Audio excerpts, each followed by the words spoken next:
मैं सेलिंग में असफलता से सफलता तक कैसे पहुंचा। बुक के ऑथर फ्रैंक बेटकर एक सफल सेल्समैन थे जो आपको सेल्स की दुनिया में सफल होने के सीक्रेट के बारे में बताएंगे। प्रैक्टिकल एडवाइस और प्रूवन सेल्स तकनीकों की मदद से यह वीडियो आपको सिखाएगी कि क्लाइंट्स जीतते कैसे हैं, अपने सेल्स कैरियर को ऊंचाइयों पर कैसे पहुंचाते हैं और एक अच्छा सेल्समैन कैसे बनते हैं। सेल्स की सबसे इम्पोर्टेंट ट्रिक्स जानकर खुद को एक सेल्स पर्सन बनाइए। अगर आप नेटवर्क मार्केटिंग या किसी और सेल्स इंडस्ट्री से हैं, तो यह वीडियो आपको सिखाएगी कि कैसे एक सेल्समैन उत्साही होने के फायदे उठा सकता है, कैसे अपने डर पर काबू पाकर आगे बढ़ सकता है और क्यों अपने क्लाइंट्स का नाम याद रखना इम्पोर्टेंट होता है। तो इस वीडियो को लास्ट तक देखें। Let's begins. नंबर 1, जो आप महसूस करेंगे वही आप बनेंगे। अगर आप ये मानकर चलेंगे कि आप उत्साही हो गए हैं, तो आप सच में उत्साही बन जाएंगे। क्या आपने कभी सोचा है कि सेल्स इंडस्ट्री में काम करने वाले लोग कितने पॉजिटिव और जोशीले होते हैं, जबकि डेली जाने कितने लोग उन्हें उनके प्रोडक्ट को खरीदने से मना करते हैं।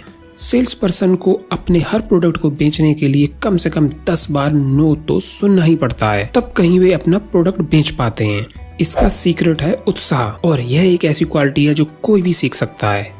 तो उत्साही बनने की एक्टिंग कीजिए, जिससे आप आगे जाकर सच में उत्साह से भरे इंसान बन पाएं। फ्रैंक बेटकर एक अच्छे सेल्समैन बनने से पहले एक बेसबॉल खिलाड़ी थे जो कि छोटे मुकाबलों के लिए खेलते थे। इन छोटे मुकाबलों से उन्हें ज्यादा पैसे नहीं मिलते थे और वह दुखी थे, लेकिन दुखी होने के बजाय वह दुनिया को नई टीम में चुने जाने की खुशी दिखाते थे। फ्रैंक बेटकर का शुरुआती नकली उत्साह और जोश ने उन्हें हार से न डरने की आदत सिखा दी, जिससे खेलते वक्त उनकी परफॉर्मेंस बढ़ गई और उन्होंने अपने टीममेट्स को भी इंस्पायर किया। अंत में उनके पैसे भी बढ़ गए। उत्साह केवल स्पोर्ट्स खेलने वालों के लिए ही अच्छा नहीं है, यह उन लोगों के लिए भी अच्छा है जो सेल्स इंडस्ट्री में काम करते हैं।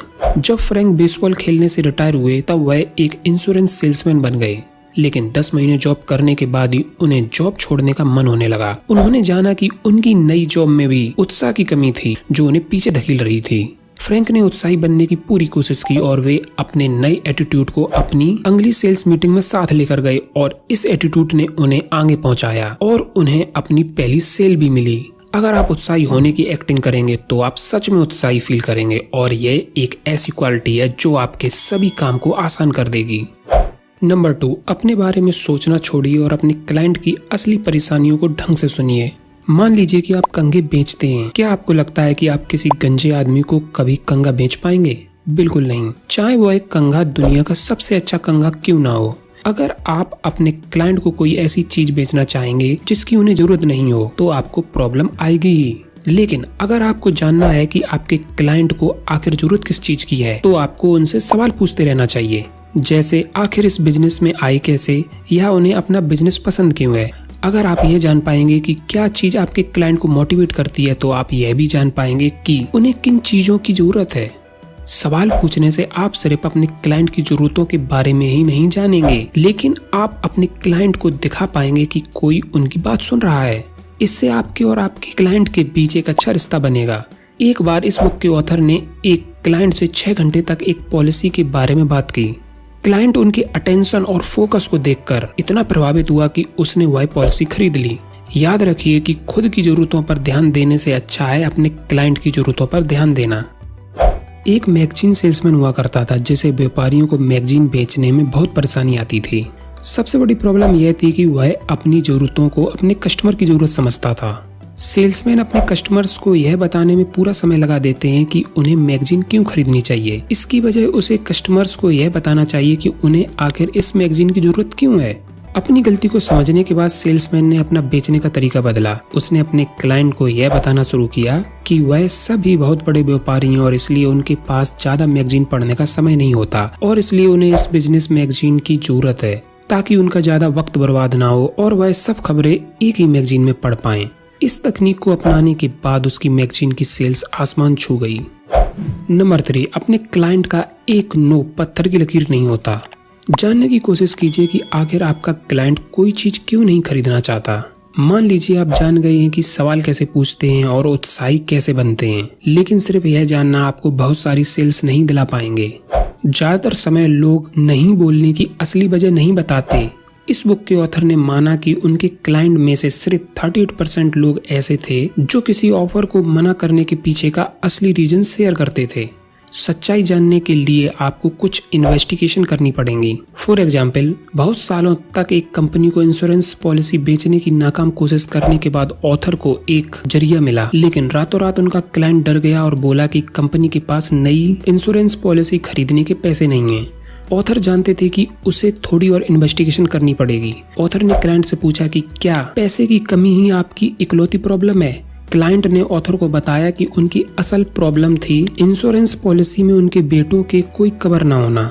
जैसे ही ऑथर को क्लाइंट की इस परेशानी के बारे में पता लगा, उन्होंने तुरंत उस इंश्योरेंस पॉलिसी में अपने क्लाइंट के मुताबिक बदलाव किए और डील अपने कब्जे में ले ली। क्लाइंट की ना को हाँ में बदलने का एक दूसरा तरीका है अपने क्लाइंट को यह दिखाना कि उनका ऑब्जेक्शन सच है ही नहीं। फॉर एग्जाम्पल, एक अमीर आदमी ने ऑथर को इंश्योरेंस पॉलिसी के लिए मना कर दिया। उसका मानना था कि उसे इंश्योरेंस की कोई जरूरत नहीं, क्योंकि उसकी दौलत हमेशा सहारा देगी। ऑथर ने जाना कि उसके क्लाइंट का लॉजिक असल में गलत था, इसलिए उन्होंने इस आदमी को समझाया कि उनके मरने के बाद उनका परिवार प्रॉपर्टी इनहेरिट करने के टैक्सेस नहीं दे पाएगा। यह समझते ही उस आदमी ने एक पॉलिसी खरीद ली। नंबर 4, सतर्क रहिए और अपनी इंडस्ट्री में सबसे ऊपर रहकर ट्रस्ट बनाइए और उस ट्रस्ट को जिंदा रखिए। आपने सेल्स में सक्सेस पाना तो सीख लिया, लेकिन आप अपने क्लाइंट का ट्रस्ट कैसे जीतेंगे जिससे वह आपके पास आते रहें। ट्रस्ट को जिंदा रखने का तरीका है इंडस्ट्री के हर इवेंट के बारे में सतर्क रहकर अपने फील्ड में आगे रहना। अगर आप अपने प्रोडक्ट, अपने इंडस्ट्री और जनरल मार्केट के बारे में अवेयर रहेंगे, लोग आसानी से आपको ट्रस्ट करना सीख पाएंगे। अपने करियर की शुरुआत में ऑथर ने एक ऐसी ऑफिस में काम किया जहां उनके अलावा 16 दूसरे सेल्समैन भी थे, लेकिन पूरी कंपनी का 70% बिजनेस 2 सेल्समैन ही करते थे। ऑथर ने देखा कि बाकी सेल्समैन भी इन 2 ही सेल्समैन से राय लेते थे। इनकी सफलता का राज था वेल इन्फॉर्म रहना, सेल्समैन इंडस्ट्री के सबसे इम्पोर्टेंट मैगजीन पढ़ना और इंडस्ट्री रिलेटेड जानकारियों पर ध्यान देना। इसलिए यह हमेशा अप टू डेट रहते थे। उनकी फील्ड रिलेटेड नॉलेज ने उन्हें अपने क्लाइंट के साथ रिलेशन बनाने में मदद की, जिससे उनकी सेल्स बढ़ती गई। सिर्फ नॉलेज से एक इंसान दूसरे इंसान का भरोसा नहीं जीत सकता। भरोसा जीतने के लिए आपका भरोसेमंद होना जरूरी है। ऑथर ने ये बात अपने कैरियर के शुरुआती दिनों में ही जान ली थी, जब उन्होंने एक क्लाइंट से ज्यादा पैसे लेने की कोशिश की। क्लाइंट ने जब पॉलिसी के अमाउंट को कंपनी के अमाउंट के साथ मैच करने की कोशिश की, तब उसे बढ़े हुए अमाउंट के बारे में पता चला, जिससे उसने ऑथर की पॉलिसी खरीदने से इनकार कर दिया। इस घटना की वजह से ऑथर ने सिर्फ एक सेल ही नहीं खोई, उन्होंने अपने क्लाइंट और साथ काम करने वाले के भरोसे और खुद की सेल्फ रेस्पेक्ट भी खोई। इस घटना से ऑथर ने सीखा कि वे आगे से कभी कोई ऐसी चीज पाने की कोशिश नहीं करेंगे जिसके वे हकदार नहीं हैं। नंबर 5, अपने क्लाइंट को इम्पोर्टेंट फील कराना अपना गोल बनाएं। उनके नाम और उनके इंटरेस्ट पर ध्यान दीजिए। मान लीजिए कि आप 2 अलग सेल्समैन के साथ काम कर रहे हैं। एक सेल्समैन ऐसा है जो आपसे अच्छे से मिलता है, आपको देखकर स्माइल करता है और आपके परिवार के बारे में पूछता है। दूसरा सेल्समैन आपसे ढंग से नहीं मिलता, ना आपको देखकर स्माइल करता है और उसे आपका नाम तक याद नहीं। अगर ये दोनों ही सेल्समैन आपको एक प्रोडक्ट सेम प्राइस पर ऑफर करें, तो आप किससे यह प्रोडक्ट खरीदना चाहेंगे? बेशक आप उससे प्रोडक्ट खरीदेंगे जिसने आपको स्पेशल फील कराया। आप अपने क्लाइंट को इम्पोर्टेंट कैसे फील कराएं? पहला रूल, अपने हर क्लाइंट का नाम याद रखिए। माना कि नाम याद रखना मुश्किल होता है, लेकिन अगर आप इम्प्रेशन और रिपीटेशन फॉलो करेंगे तो आप हर नाम को अच्छे से याद रख पाएंगे। यदि पहली बार में किसी क्लाइंट का नाम नहीं सुन पाए तो उनसे नाम रिपीट करने को कहें, या नाम को आप समझ नहीं पाए तो उनसे ढंग से बताने को बोलिए। आप चाहे जो भी करें, अपने क्लाइंट के नाम का एक सही इम्प्रेशन जरूर लाइए। इम्प्रेशंस आपको किसी नाम को अपने दिमाग में उतारना सिखाता है और रिपीट करने से आप उस नाम को याद रख पाएंगे। दूसरा रूल, आपकी जॉब सिर्फ एक सेल पूरी करने पर ही खत्म नहीं होती। काम पूरा होने के बाद अपने क्लाइंट से टच में रहकर आप एक लंबी रिलेशन बना सकते हैं।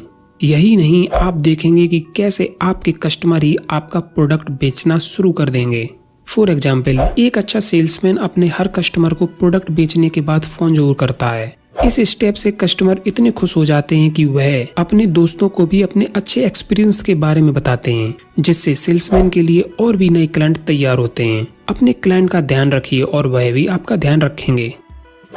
नंबर 6, प्रोडक्ट के बिकने से पहले उसे बेचने की कोशिश करें और कंट्रोल करना सीखें। यही नहीं, अगर आप डरे हुए हैं तो बताएं। क्या आपने कभी किसी प्रोडक्ट को बिकने से पहले ही बेचने के बारे में बात करते सुना है? इसका सीक्रेट है अपने क्लाइंट के साथ अपॉइंटमेंट्स प्लान करना। यह सुनने में तो बहुत आसान है लेकिन करने में नहीं।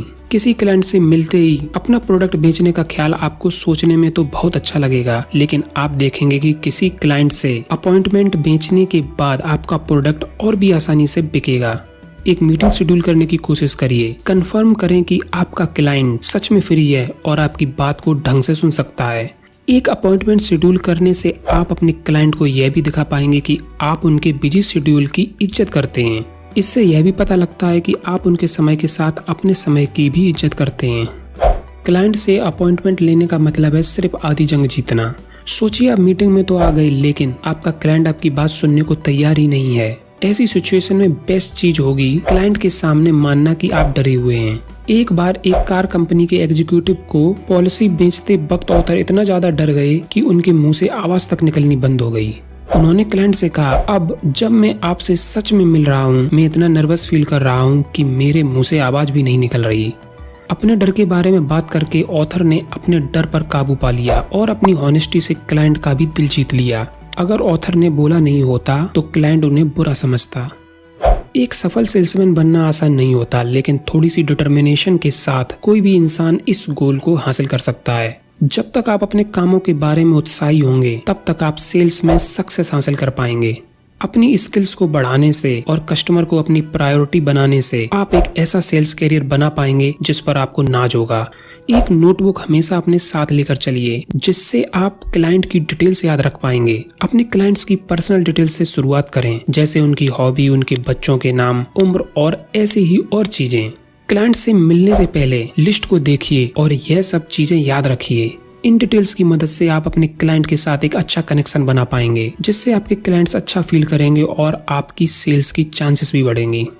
यह समरी है how I raised my self from failure to success in selling, यानी मैं सेलिंग में असफलता से सफलता तक कैसे पहुंचा, बाय फ्रैंक बेटगर बुक की। यदि डिटेल में पढ़ना चाहते हैं तो इस बुक को डिस्क्रिप्शन में जाके खरीद सकते हैं। यदि ये वीडियो पसंद आई हो तो लाइक करें। इस तरह की वीडियो से आपको प्यार है तो सब्सक्राइब करें। At last, thanks for watching.